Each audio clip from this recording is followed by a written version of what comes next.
Jared Dillian. Now you know a rich guy. I'm Jared Dillian. This is the Jared Dillian Show. If you want to call to talk about your money, please call 844-305-7800. That's 844-305-7800. This is the Jared Dillian Show. All right.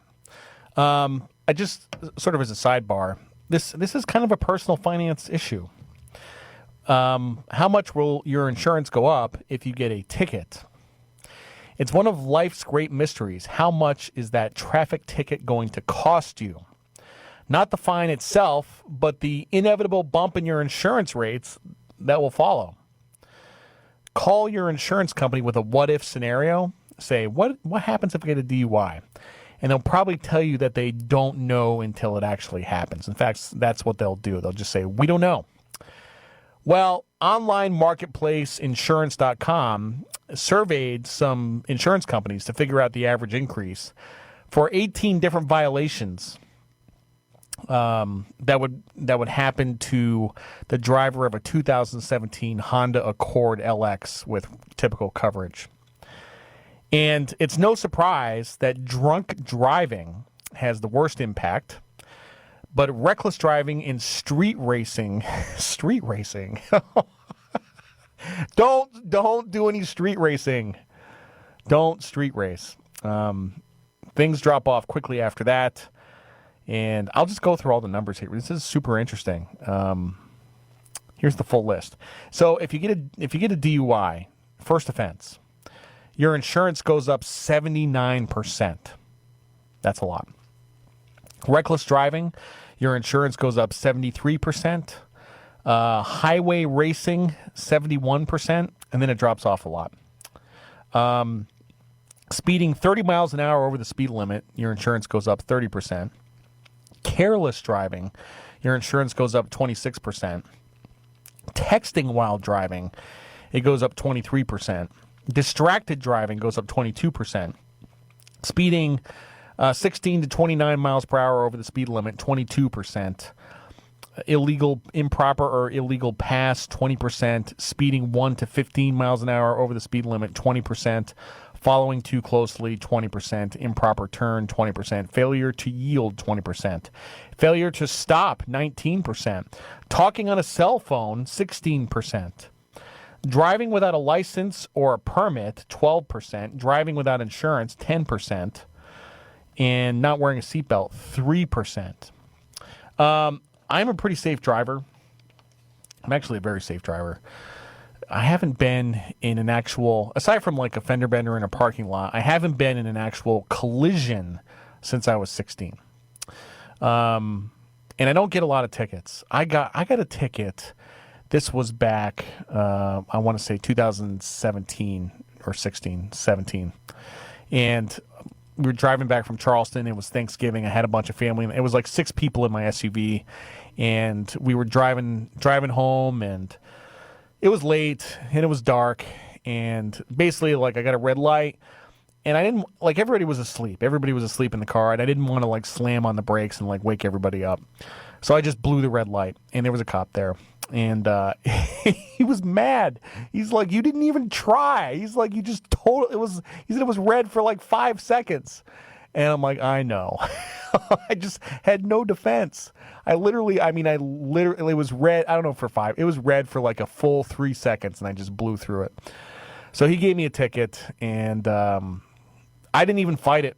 You know, he actually, a lot of the times, the police around here, they'll invite you to they'll say, just come to court and we'll knock it down. And I didn't even do that. I was just so embarrassed. So, but that's like the only ticket I've gotten in the last 5 years or so. So I'm a pretty safe driver. One of my favorite quotes, after 10 years, he was an overnight success. After 10 years, he was an overnight success, which is so true. Let me just tell you something.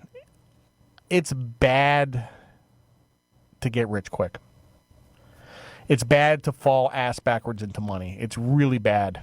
I wish for you that never happens. I hope you never fall ass backwards into money.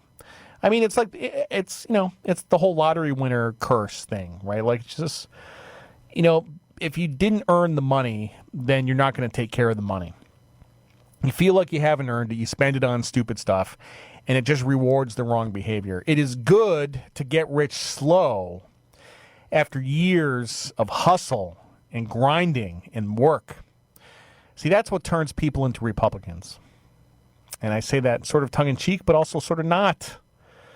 Generally, when people work really hard for their money, they aren't too crazy about paying taxes. They start complaining about paying taxes. This is not a tax discussion, but if you raise taxes high enough, people will stop working or stop working so hard.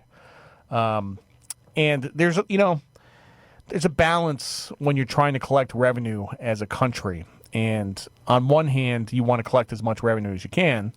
On the other hand, you don't really want to disincentivize work. And, what's funny is taxes, we've been in a tax regime that has been pretty low by historical standards for a long time. I mean, it really, going back to 1986, in 1986, the top tax rate was 28%.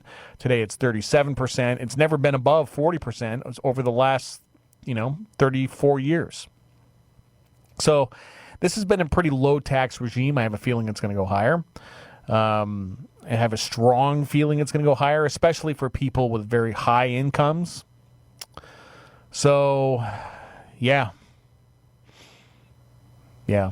Anyway, so the government tries to collect as much revenue as they can, but you don't want to disincentivize work. And I can tell you right now, if we had a tax rate of 55%, which is, look, if we get a President Bernie Sanders, he's gonna try to get higher taxes. He's gonna try to get it passed through Congress, and my guess is he will succeed. He'll probably end up with a top tax rate on the first round of in the 40s, 45. And if you live in a state like California that already has 13% income taxes, and you're paying 58% taxes, exclusive of any payroll taxes and property taxes and any other taxes. So, yeah, I mean, if you're living in California and we raise the top rate to 45%, then you could be paying, 60+% of your income in taxes. And that's, I think when you start getting it above 50%, I think people consider that to be fundamentally unfair. And that's when people spend a lot of time trying to figure out how to avoid taxes. Anyway, that was I didn't intend to talk about that. What I wanted to talk about was, I have some experience with building a business. When I was trading ETFs at Lehman Brothers, we had when I took over the ETF desk, we had $22 million in revenues. We were ranked 7th or 8th in market share. I spent the next 4 years building it, and at the end, unfortunately, at the bankruptcy, we had $90 million in revenues, and we were ranked 2nd in market share.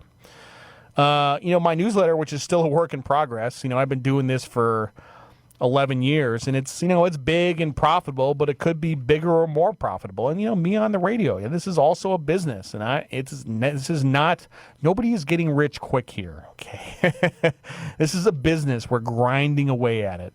I love talking to you every night, but it's definitely not an overnight success. The moral is stuff takes a lot longer than you think it will. I'm Jared Dillian. This is The Jared Dillian Show.